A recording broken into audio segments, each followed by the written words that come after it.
Colonel Rebecca Hayes straightened the papers on her desk for what felt like the 100th time that morning.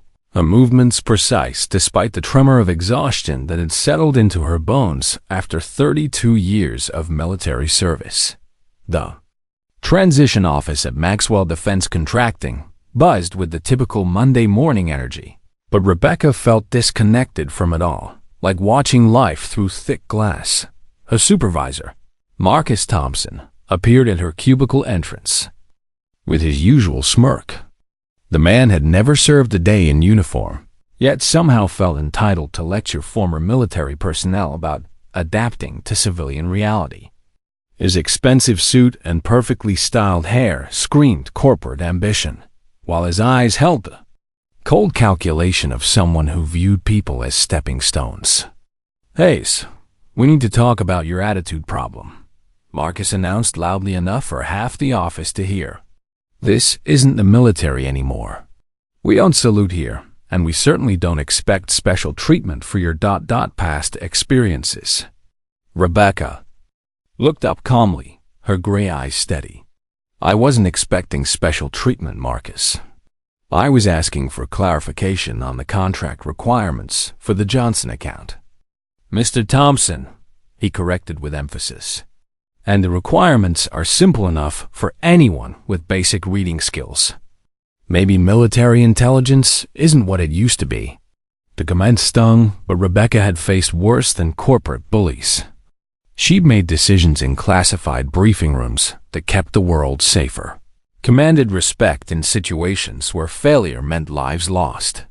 But here, in this sterile office building, her decades of service meant nothing to a man who measured worth in quarterly profits and power plays. Around them, other employees pretended to focus on their work while stealing glances at the confrontation.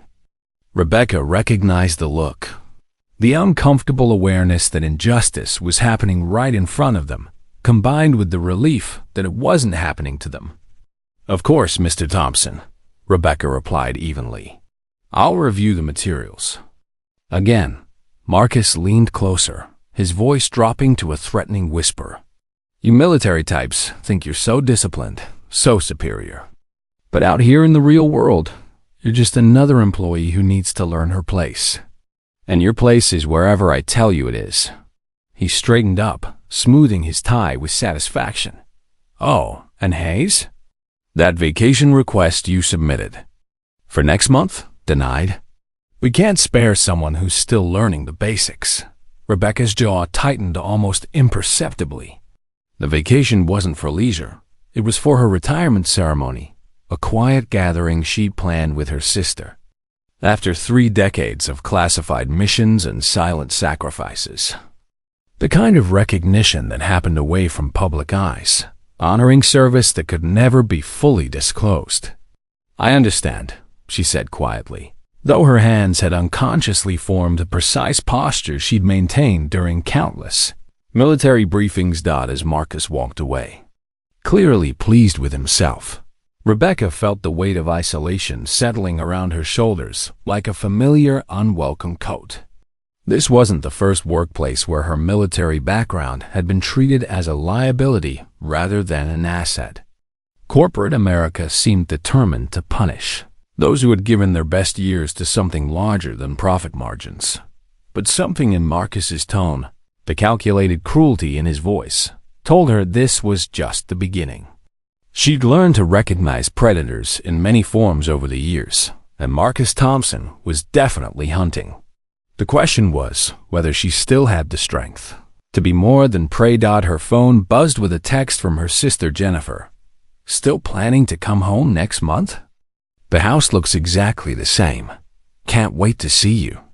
Rebecca stared at the message, thinking about the medals wrapped carefully in soft cloth, waiting in her apartment.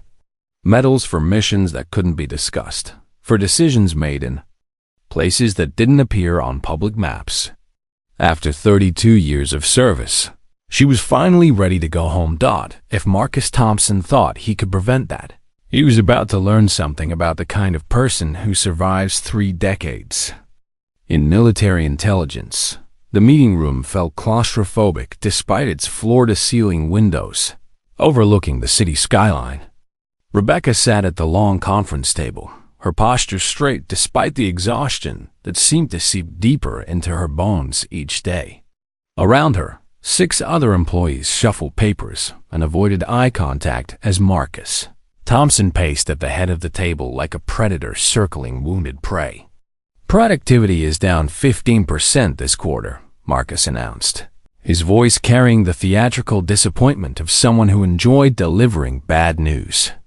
"And I've identified the problem." His gaze landed squarely on Rebecca. "Some people seem to think their previous careers entitled them to coast through their responsibilities here. Some people believe that showing up is enough, that we should be grateful for their presence." Rebecca felt heat rise in her chest, but her expression remained neutral. Around the table, her colleagues studied their hands, unwilling to meet her eyes. She recognized the dynamic, the way groups could be turned against individuals through carefully orchestrated campaigns of undermining and isolation. "The Johnson account," Marcus continued, "was supposed to be completed by Friday. Instead, we received complaints about inadequate communication and missed deadlines. This kind of incompetence reflects poorly on our entire team." Rebecca finally spoke, her voice steady. "The Johnson requirements changed 3 times last week. I requested clarification each time and was told to figure it out myself. The client was satisfied with the final deliverables." "Are you contradicting me, Hayes?" Marcus's voice took on a dangerous edge. "Because I have documentation here that suggests otherwise." He pulled out a folder with theatrical flourish, spreading papers across the table. Rebecca recognized some of them, emails she'd sent requesting guidance, but they'd been printed selectively, missing crucial context and follow-up messages. "This shows a pattern of excuses and deflection," Marcus declared. "Exactly what I'd expect from someone who thinks military service excuses civilian incompetence." The words hung in the air like a slap. Rebecca felt something cold and familiar settle in her stomach. The same feeling she'd experienced in hostile territory when she realized she was being hunted. But this wasn't a foreign country or a classified operation. This was a corporate conference room where her service record was being twisted into a weapon against her. "I've never used my military service as an excuse for anything," Rebecca said quietly. "I've completed every assignment given to me, often working beyond normal hours to ensure quality results." "Working beyond normal hours," Marcus repeated mockingly. "How noble. How very military of you. Except this isn't about individual heroics, Hayes. This is about teamwork, about fitting into corporate culture. Things they apparently don't teach in whatever classified playgrounds you used to inhabit." Rebecca felt her hands tighten in her lap, muscle memory from situations where showing weakness meant worse consequences. She'd sat through interrogations designed by professionals, faced threats from people who killed for ideology or money.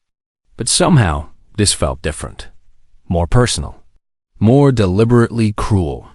"I think we should focus on solutions rather than blame," she said carefully. Marcus smiled, the expression sharp and cold.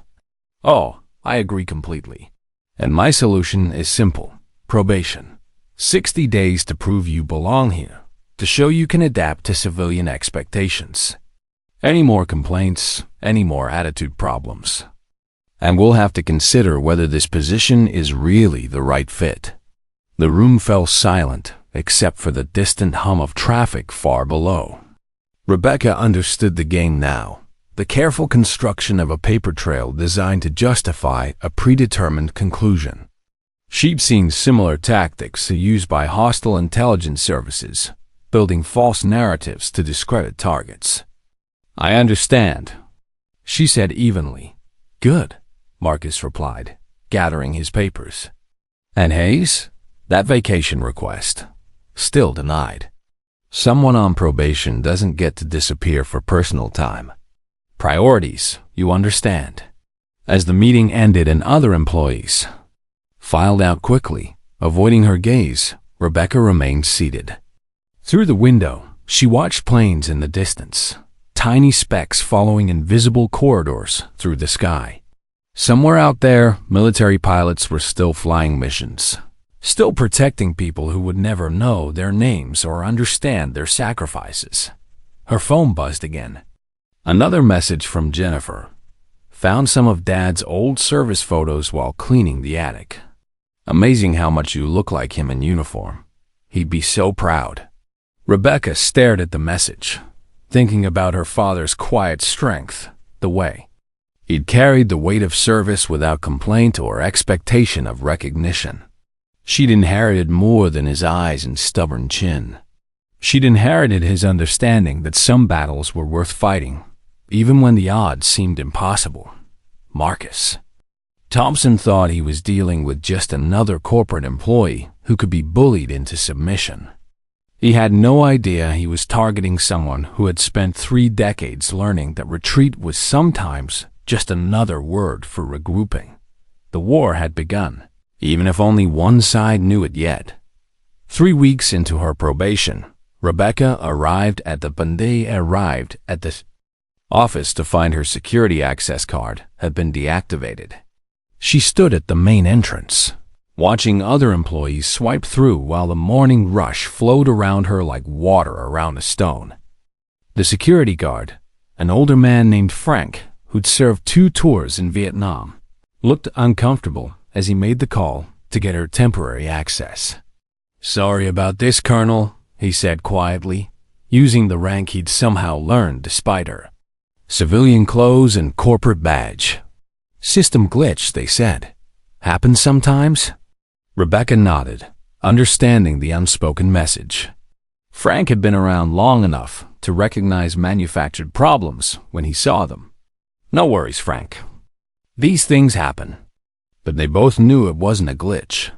Inside, she discovered her workstation had been upgraded overnight. Her dual monitors had been replaced with a single, older screen. Her ergonomic chair had been swapped for a basic model that left her back aching by noon. The special software she'd requested for the Henderson project had been removed, requiring her to restart 2 weeks of work with inferior tools. "Budget cuts," Marcus explained when she inquired, his smile sharp as broken glass. "We have to make difficult decisions about resource allocation. Surely someone with your background understands about making do with less." The deliberate inefficiencies multiplied like cancer. Meetings were scheduled and moved at the last minute, always when Rebecca was traveling to them. Project requirements changed daily, often contradicting previous instructions. Her computer developed mysterious slowdowns that IT claimed were unavoidable system issues, while everyone else's machines ran perfectly. The psychological warfare was expertly crafted, designed to create the appearance of incompetence while providing Marcus with documentation for his inevitable termination recommendation. Rebecca recognized the strategy because she'd seen it used against foreign assets, a slow strangulation of credibility and effectiveness. The breaking point came on a Thursday afternoon when she returned from lunch to find her desk cleared, her personal items boxed, and her work reassigned to junior staff. Marcus stood nearby with 2 people she didn't recognize, both carrying briefcases and wearing the serious expressions of human resources personnel. "Hayes, we need to discuss some serious concerns that have come to our attention," Marcus announced, his voice carrying across the suddenly quiet office floor. In the conference room, the HR representatives spread documents across the table with practiced efficiency. Complaint forms, performance reviews, incident reports, all carefully crafted to paint a picture of an employee unable to adapt to civilian workplace expectations.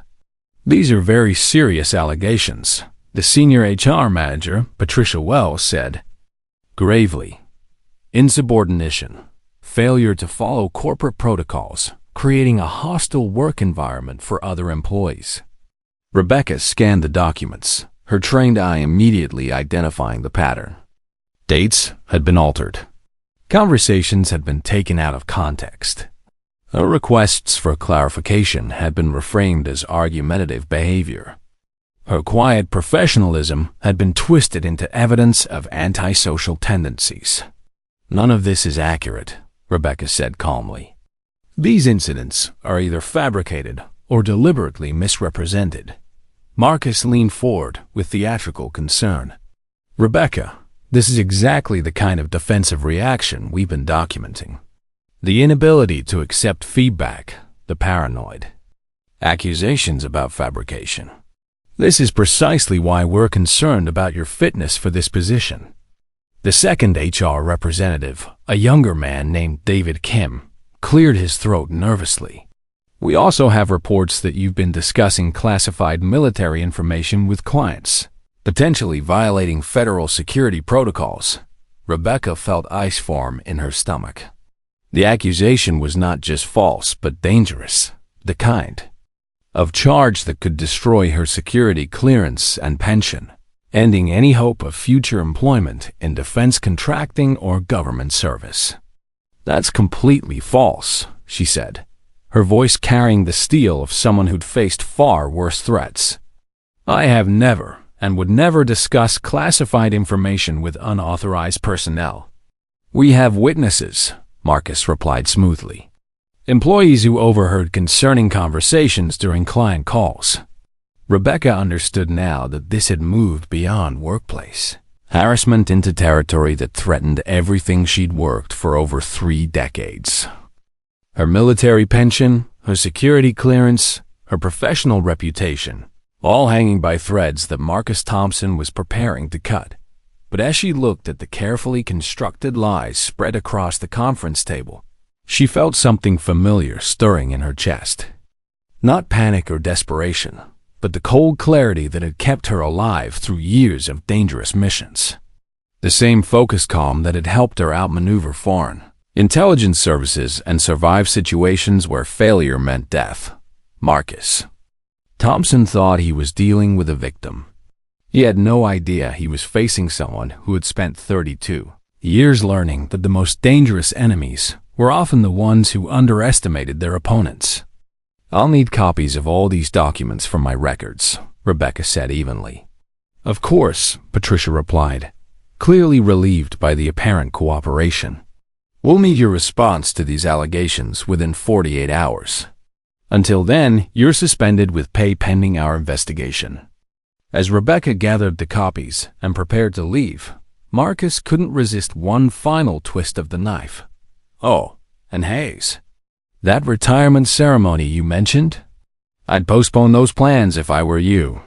This investigation could take quite some time to resolve."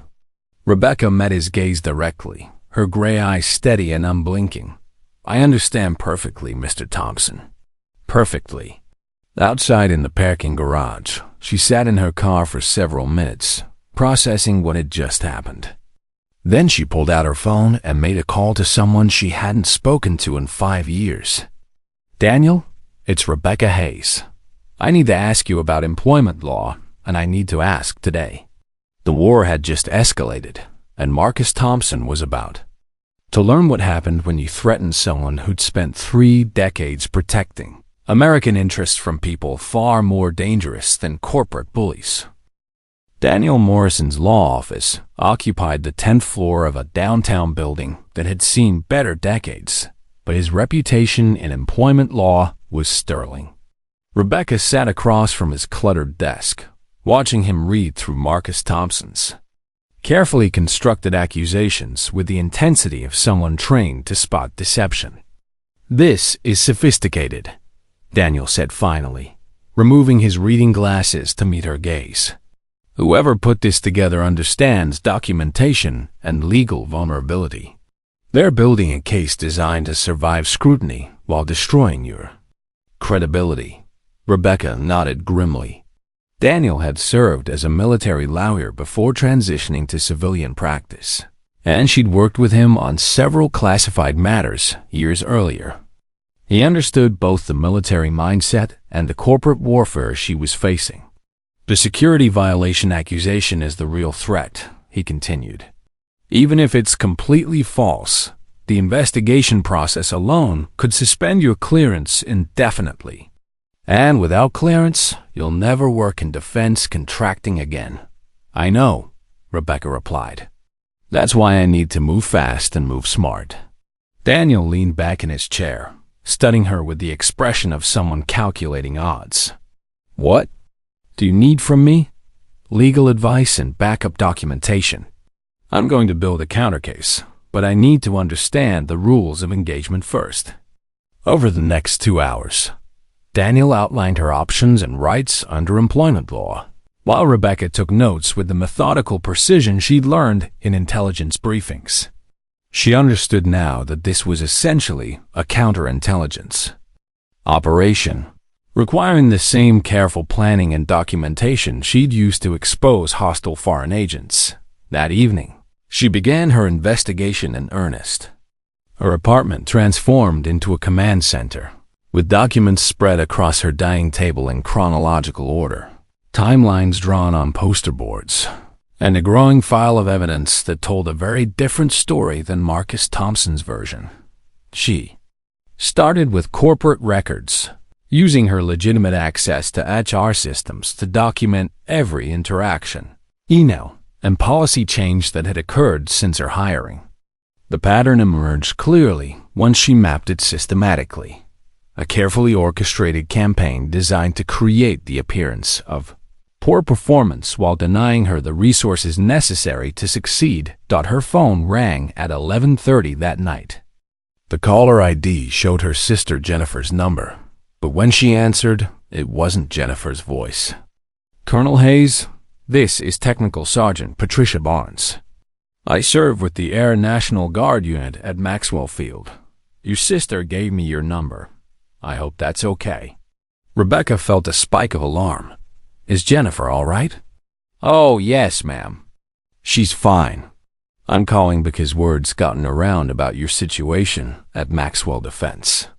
Some of us have been talking, and we think you should know that Marcus Thompson has been reaching out to active duty personnel, asking questions about your service record. Rebecca felt ice form in her stomach. What kind of questions? Fishing. Expedition stuff. Trying to find anyone who might have negative things to say about your leadership or your handling of classified materials. He's been presenting himself as conducting a routine employment verification, but his questions go way beyond that. This was worse than Rebecca had imagined. Marcus wasn't just trying to fire her. He was actively trying to destroy her military reputation and security clearance through deliberate character assassination. Sergeant Barnes, I need you to know that anything he's claiming about security violations is completely false. Ma'am, everyone he's talked to has told him the same thing. Your reputation in the community is solid, but he's persistent, and he's using official-sounding language that makes some people nervous about talking to him. Rebecca thanked the sergeant and hung up, her mind racing through the implications. Marcus had escalated this into something that threatened not just her current employment but her entire future. He was playing with her military pension, her security clearance, and her professional reputation built over 3 decades of distinguished service. The next morning, she made a series of calls to former colleagues still active in military intelligence. The conversations were careful, coded in the language that professionals used when discussing sensitive matters over unsecured lines. But the message was clear. Marcus Thompson was actively attempting to construct a case against her using military channels. By afternoon, she had confirmation of something she'd suspected from the beginning. Marcus Thompson had a history of targeting veteran employees, particularly those with security clearances.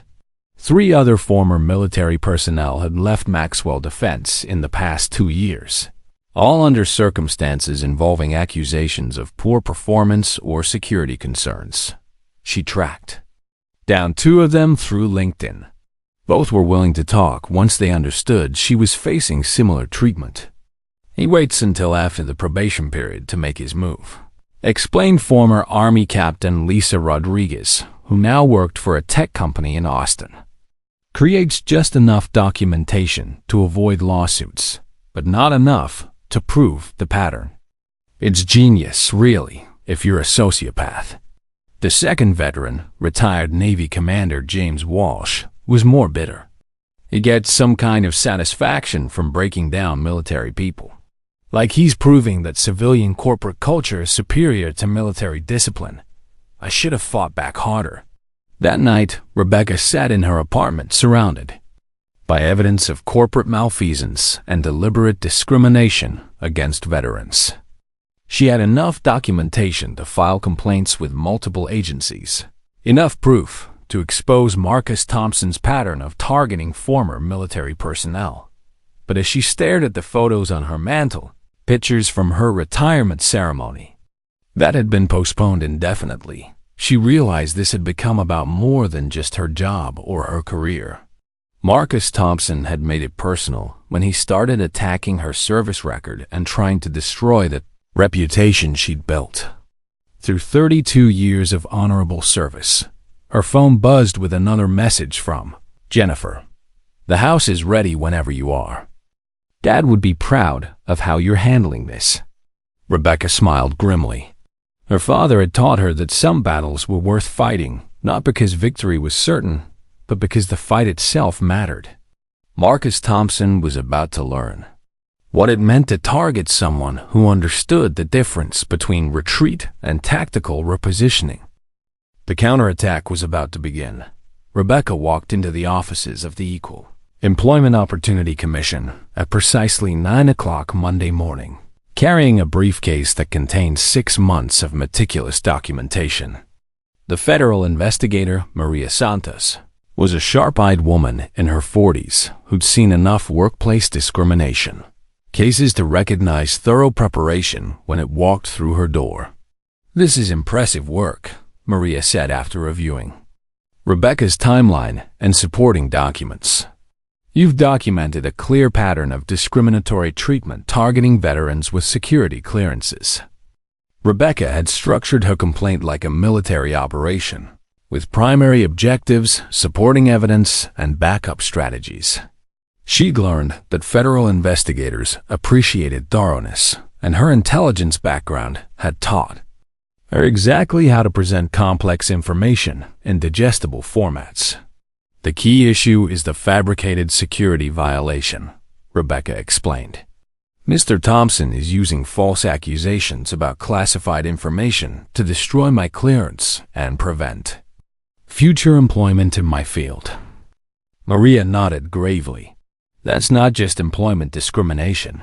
That's potentially criminal fraud if he's making false statements to federal agencies."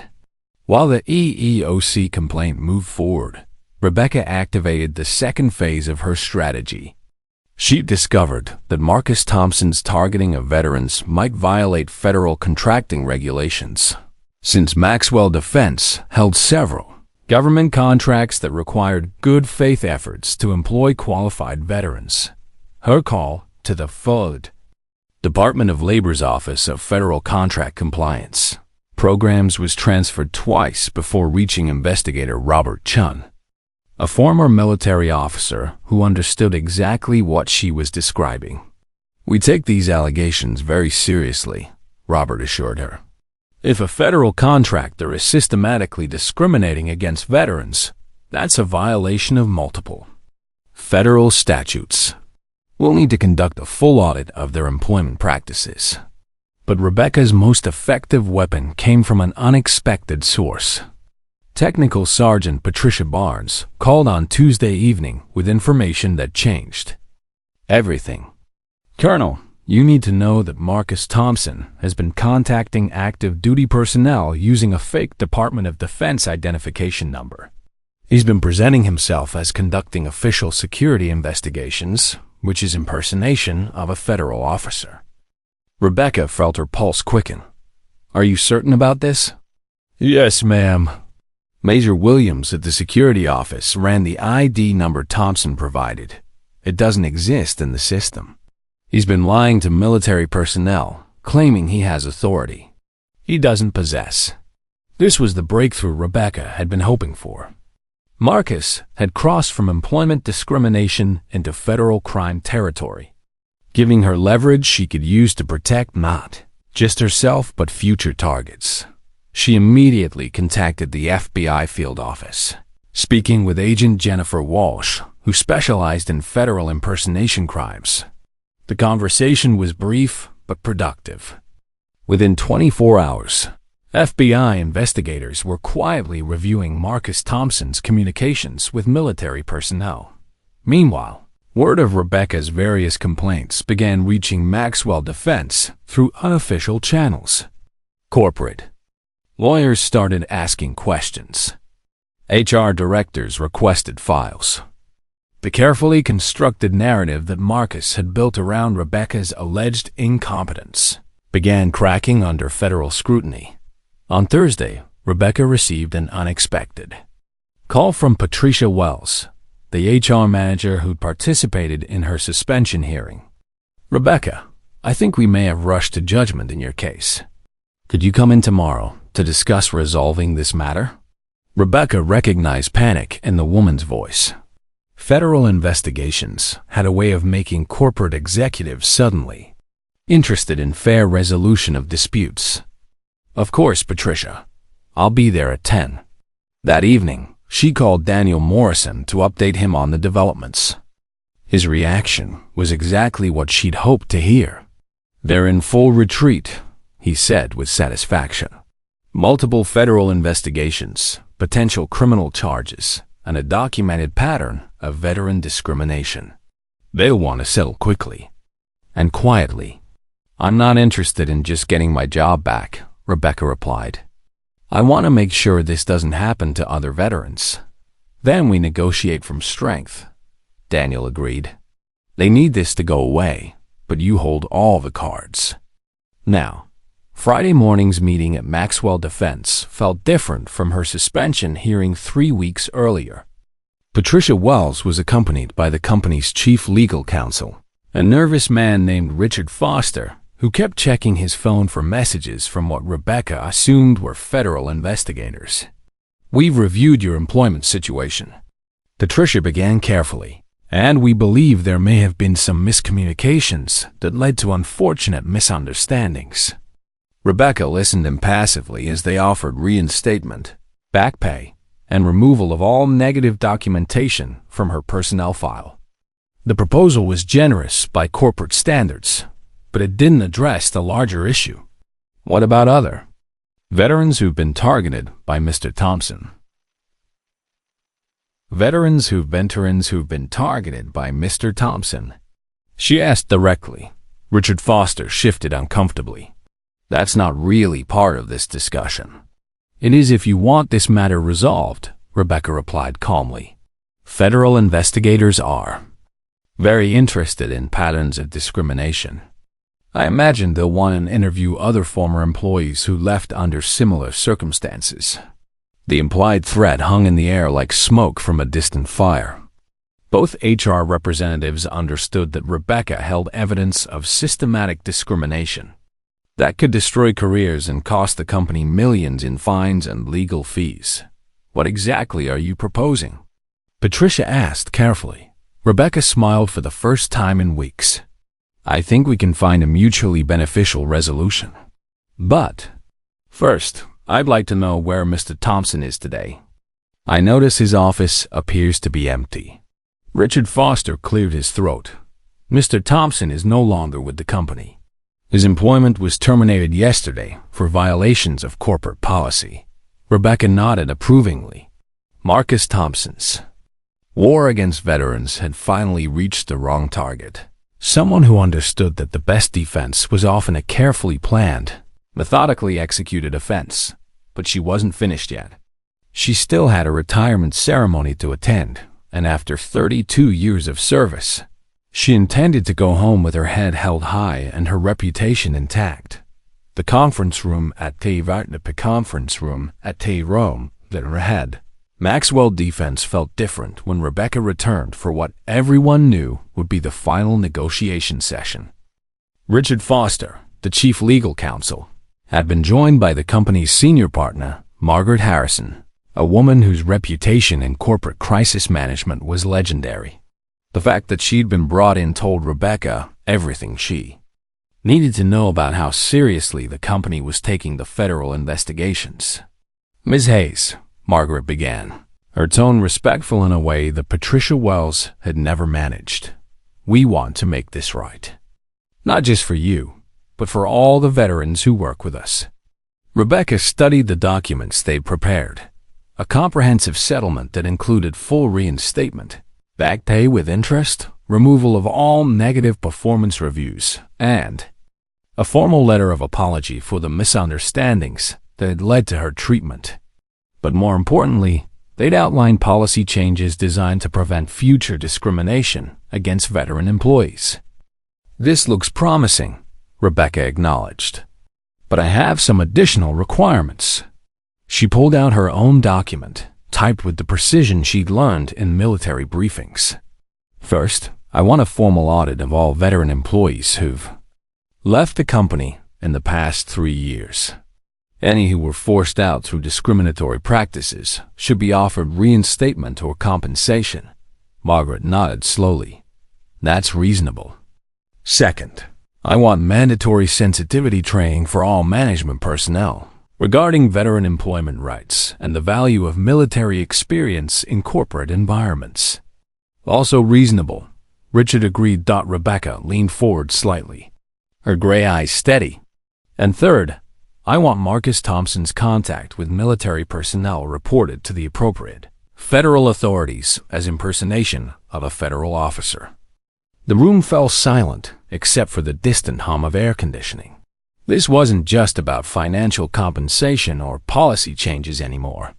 This was about accountability for criminal behavior. "That might be difficult," Margaret said carefully. "No," Rebecca replied firmly. "It might be embarrassing, but it's necessary. Mr. Thompson used fraudulent federal identification to contact active duty military personnel. That's not a corporate policy violation. That's a federal crime." She'd learned in her intelligence career that some people only understood consequences when they were personal and severe. Marcus Thompson had targeted her military service, tried to destroy her security clearance, and threatened the reputation she'd built over 3 decades. Fair resolution required more than just getting her job back. "If we agree to these terms," Richard asked nervously, "will you withdraw your federal complaints?" Rebecca smiled slightly. "I'll recommend that the investigators focus their attention on systemic solutions rather than punitive actions against the company. But Mr. Thompson's criminal behavior is a separate matter entirely." 2 hours later, she walked out of Maxwell Defense with a settlement agreement that not only restored her position and reputation, but created protections for other veterans facing similar discrimination. The financial compensation was substantial, but more important was the knowledge that future military personnel wouldn't face the systematic targeting that Marcus Thompson had perfected. But the real victory came 3 days later, when FBI agent Jennifer Walsh called with an update.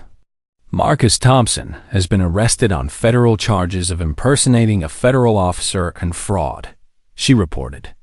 "His contact with military personnel using fake DoD identification numbers constitutes multiple felonies. He's looking at serious prison time." Rebecca felt a deep satisfaction that had nothing to do with revenge and everything to do with justice. Military service members trusted that civilian employers would treat them fairly after their years of sacrifice. People like Marcus Thompson betrayed that trust for personal profit and psychological satisfaction. That evening, she called her sister Jennifer with news she'd been waiting months to share. "I can come home," she said simply. "The retirement ceremony is back on schedule." "Rebecca," Jennifer's voice carried years of worry and relief. "I'm so proud of how you handled this." Dad would have been proud too. As she packed her apartment, preparing for the move back to the house where she'd grown up, Rebecca reflected on the past few months. She'd faced corporate warfare using the same skills that had served her in military intelligence: careful planning, systematic documentation, and the understanding that some battles were worth fighting regardless of the personal cost. Marcus Thompson had underestimated her because he'd never understood what military service actually meant. It wasn't just about following orders or conforming to hierarchy. It was about protecting something larger than yourself, even when that protection required standing alone against overwhelming odds. Her phone buzzed with a message from Technical Sergeant Barnes. "Colonel, heard about the resolution. A lot of us will sleep better knowing people like you are still fighting for what's right." Rebecca smiled as she carefully packed the medals that had waited so long to go home. Tomorrow she would fly back to the place where her service had begun 32 years ago. She'd given her career to protecting American interests around the world, and now she'd use those same skills to protect American veterans from predators who saw their service as weakness to exploit. The warrior was finally going home, and she was going home victorious. Rebecca Hayes walked through the terminal at Atlanta's airport, carrying the same one leather bag she'd used throughout her military career, but now it contained something different. Along with her travel necessities were the medals and commendations from 32 years of service, carefully wrapped in soft cloth, finally going home where they belonged. Her retirement ceremony had been rescheduled for the following day, a quiet gathering at the house she'd left decades ago. The settlement with Maxwell Defense had not only vindicated her professionally, but created protections for other veterans facing workplace discrimination. Marcus Thompson was awaiting trial on federal charges. Justice had been served, but more importantly, future military personnel would be safer because she'd chosen to fight rather than accept defeat. The boarding process was routine, just another commercial flight on a route that major airlines didn't serve directly. She'd requested aisle seat 14D, middle section, near the wing. Nothing glamorous. But after 3 decades of military transport and diplomatic flights, commercial aviation held no mysteries or anxieties for her. She settled into her seat and pulled out the safety information card, studying it with the methodical attention she'd learned in military service. Procedures mattered, even when they seemed routine. Around her, business travelers worked on laptops while college students headed home for spring break chatted quietly. To everyone on board, she was just another passenger filling space between their important destinations. The flight crew moved through their pre-flight routine with professional efficiency.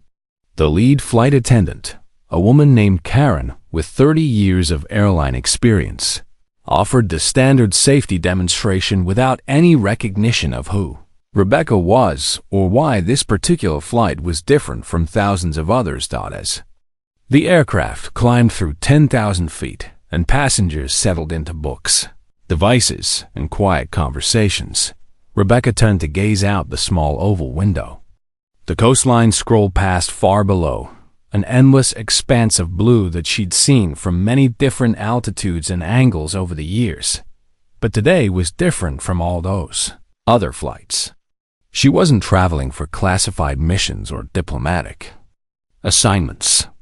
After 32 years of service that had taken her to every continent and across every ocean, she was finally flying home. Not just physically, but emotionally. The corporate warfare she'd survived had taught her something valuable about the difference between serving institutions and serving principles. 40 minutes into the flight, as passengers had returned to their books and devices, the pilot's voice crackled over the intercom. "Ladies and gentlemen, this is Captain Williams speaking. If you could please direct your attention to the left side of the aircraft, you're about to see something quite special today." Rebecca felt her pulse quicken. She'd heard rumors through military channels, whispered conversations between pilots and air traffic controllers, but she dismissed them as wishful thinking. Curious passengers began shifting in their seats, craning their necks toward the windows. Some had been dozing, others were deep in their phones or tablets, but something in the captain's tone suggested this wasn't routine weather information. 2. Dark silhouettes rose from the horizon, like arrows shot from an invisible bow, climbing steadily toward the commercial airliner's altitude. As they drew closer, their shapes resolved into something unmistakable. Military fighters, sleek and purposeful, banking with precision before leveling off to match the airliner's course and speed. Gasps rippled through the cabin as passengers pressed against windows, phones, and cameras, suddenly appearing to capture this unexpected aerial display. The fighters slid into perfect formation alongside the commercial aircraft, their wings rock steady despite the turbulence that occasionally jostled the larger plane. The lead fighter pilot executed a subtle wing rock, a gesture that was both salute and acknowledgement. This wasn't a random encounter or training exercise that happened to cross paths with civilian traffic. These fighters were here deliberately, their presence planned and coordinated for this specific flight. Flight attendant Karen approached Rebecca's row, moving with careful discretion that crew members learned when dealing with situations outside normal procedures. She leaned down, her voice pitched low enough that nearby passengers couldn't overhear. "Ma'am, the captain asked me to let you know they're here for you." Rebecca nodded once, a small gesture that carried decades of understanding about military protocol and the significance of aerial honors. No words were necessary. The fighters would maintain their escort position until landing, a flying honor guard that spoke louder than any ceremony or speech could have managed. Outside the window, the fighters held their formation with precision that took years to master, their presence transforming an ordinary commercial flight into something far more significant. The other passengers might not understand why this was happening, but they sensed they were witnessing something important, something that deserved their respect and attention. Whispers began to ripple through the cabin like wind through wheat. Passengers turning to one another with the kind of curiosity that comes when the ordinary suddenly becomes extraordinary. "Who is she?" became the unspoken question that passed between strangers who found themselves sharing an unexpected moment of significance. A young boy across the aisle tugged at his father's sleeve, pointing toward the window where the fighter escort maintained their unwavering formation. "Dad, why are those planes following us?" The father studied the scene with growing understanding, then leaned closer to his son. "Military escort," he whispered. "Someone important is on this flight." The boy's eyes widened as he tried to spot the important passenger among the ordinary-looking people around him. His gaze swept the cabin, searching for someone who looked like his idea of what important people should look like. Someone in uniform, perhaps, or carrying obvious signs of authority. Karen, recognizing the growing curiosity and the need for some explanation, approached several passengers with the measured discretion that airline crews learned for handling unusual situations. Her voice carried the respectful tone that came with understanding the significance of what was happening. "She served our country for many years," Karen explained quietly to a small group near the front of the cabin. "The escort is a military tradition, a way of honoring someone who gave their service without recognition. She's going home." The information spread through the cabin with organic efficiency, passed from passenger to passenger in hushed conversations that carried respect rather than gossip. People began to understand that they were sharing this flight with someone whose story they might never fully know, but whose service had earned this remarkable tribute. Rebecca felt the weight of attention, but also something she hadn't experienced in months: genuine respect. These strangers didn't know about the corporate warfare she'd survived, the discrimination she'd faced, or the victory she'd won. They only knew that someone among them had served with such distinction that military pilots had chosen to honor. Her homecoming. The old leather bag tucked under her seat suddenly carried new significance in the minds of those around her. They could know about the classified missions and places that didn't appear on public maps, or the decisions made in situations where failure meant more than career disappointment. that they could see the fighters outside their windows, maintaining their precise formation with the kind of discipline that spoke to decades of training and tradition. These pilots weren't here by accident or routine assignment. They were here by choice, offering a salute that transcended rank and regulation, recognizing service that had been given quietly without expectation of public acknowledgement or appreciation. As the commercial airliner began its descent through scattered clouds, the engines changing pitch as the pilot reduced power and adjusted course toward their destination airport, the fighter escort maintained their formation with unwavering precision. Their presence served as a constant reminder that this was no ordinary flight, that sometimes honor appeared when least expected, transforming routine moments into something unforgettable. The fighters executed a final salute as the aircraft descended through 5,000 feet, a synchronized wing rock that was visible to every passenger with a window seat. Then, with the same precision that had marked their entire escort, they peeled away in opposite directions, one banking left toward the setting sun, the other turning right toward distant mountains, leaving contrails across the sky like signatures written in vapor.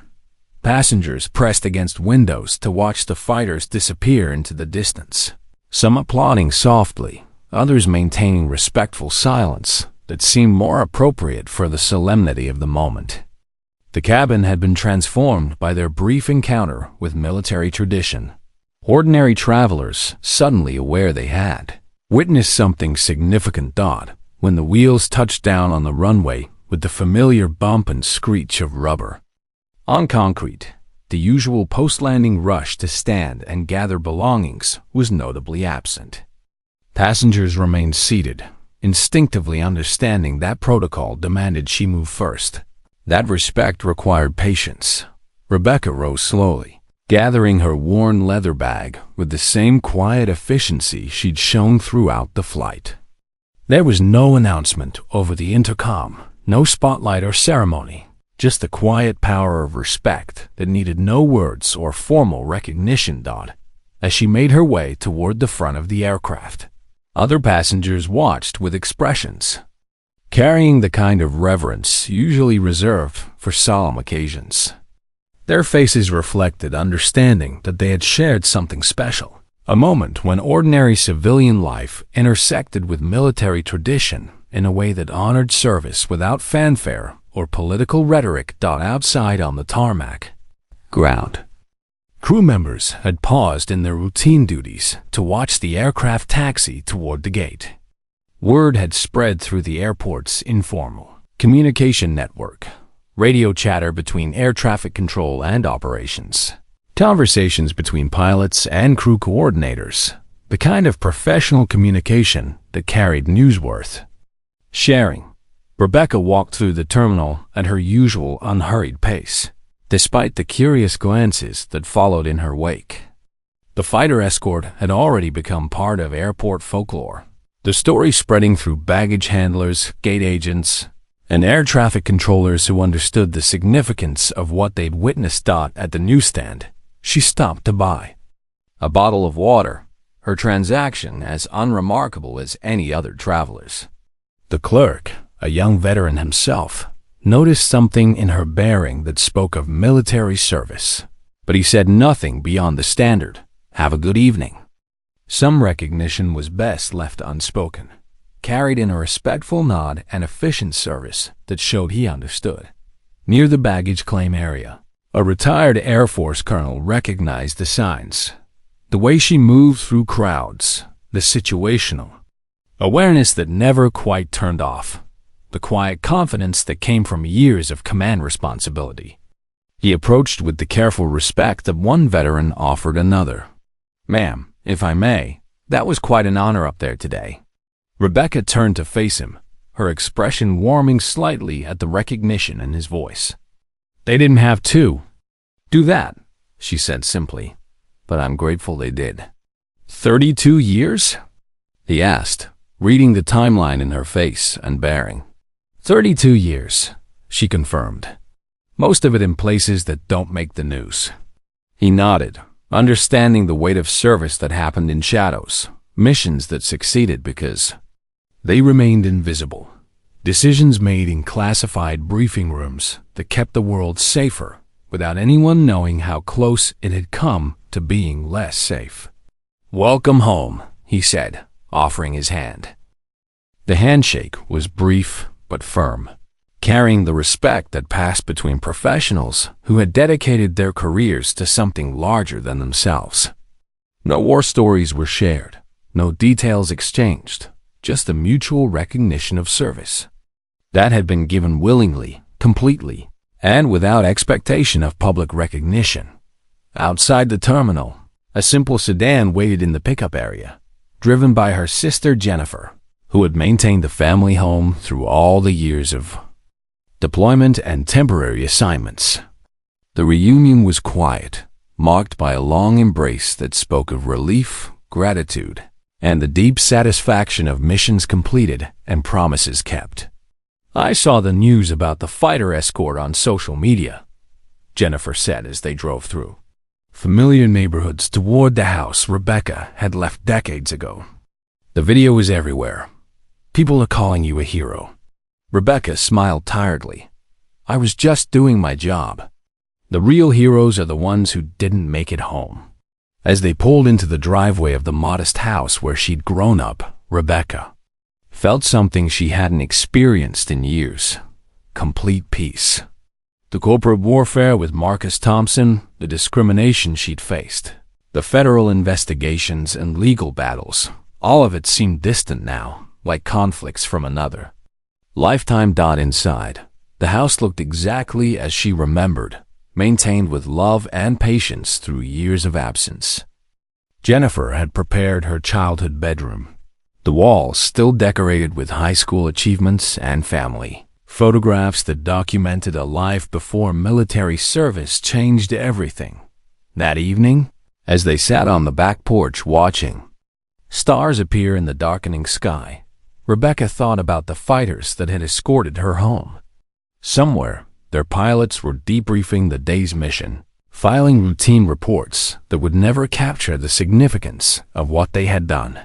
They had given a gift that couldn't be measured in regulations or protocol. They had provided a moment of recognition for service that had been given without expectation of recognition, transforming an ordinary flight into something extraordinary. "What will you do now?" Jennifer asked softly. Rebecca considered the question, thinking about the settlement money from Maxwell Defense, the restored security clearance, the career opportunities that remained open to her. She could return to corporate consulting, pursue government contracting work, or find another position that utilized her intelligence background. "I think I'll stay home for a while," she said finally. 32 years is enough time away from family. The next morning, she unpacked the medals from her leather bag, placing them carefully on the mantel next to photographs that documented a career spent in service to ideals that transcended politics and personalities. They weren't trophies to display, but reminders of work that had been worth doing well, of principles worth defending, even when the cost was high. Her phone buzzed with messages from former colleagues who had seen the video of the fighter escort online. Words of congratulations, expressions of pride, invitations to reunions and ceremonies. The military community was celebrating her homecoming in the way they celebrated all veterans who had served with distinction and honor. But the message that meant the most came from Technical Sergeant Patricia Barnes. "Colonel, thank you for showing us that some battles are worth fighting, no matter how hard they get. Welcome home." Rebecca smiled, thinking about the young airmen and soldiers who would benefit from the policy changes she'd forced at Maxwell Defense, the protections now in place for veterans facing workplace discrimination. Her fight with Marcus Thompson had been personal, but the victory belonged to everyone who had served. The fighter escort would be remembered by everyone who witnessed it, a reminder that honor could appear unexpectedly, that service was noticed, even when it seemed invisible, and that some gestures carried weight far beyond their immediate moment. She was home, her service complete, her duty fulfilled with quiet excellence that needed no announcement beyond the respect of those who understood the true meaning of sacrifice.